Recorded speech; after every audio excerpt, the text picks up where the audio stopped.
Mga kawalop, dito kami ngayon sa Carmen, Kabakan, North Cotabato. So dito tayo ngayon, no. Nag-rescue tayo ng Hitachi Success 135 dito sa Kabukiran sa farm. Ayaw mandar, so pang-apat na tayo nag-mekaniko nito mga kawalop. So at nakuha namin sa tiyaga mga kawalop sa ang trouble niya na ayaw mandar. Dati may alarm dito na parang question mark, ngayon lanaw, battery na lang. So pag pinaandar yan, mawawala yan mga kawalop.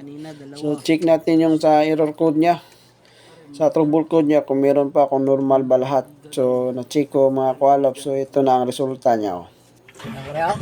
Yan, puro normal lahat, yung controller, engine controller, lahat. So ang ginawa namin mga kawalop, tinanggal na nila pala itong ECU, sinalpak sa iba, umanda naman, kaya nagtaka sila bakit ayaw mandar pag isalpak. So may problema sa wirings at saka sa relay.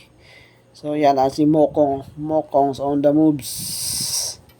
So di ko na nakuha na ng video kung anong ginalaw namin mga kawalop sa ang relay, dahil nagmamadali kami kasi sobrang init dito sa area, walang masisilungan.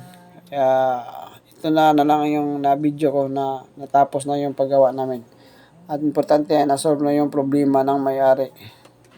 At least hindi na tambay yung unit niya. So sa mga may problema ng mga unit dyan, backhoe, kahit anong heavy equipment, ayaw mandar o low power.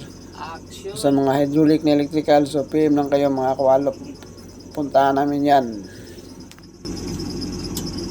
Bypass pa ganyan ng kuwan.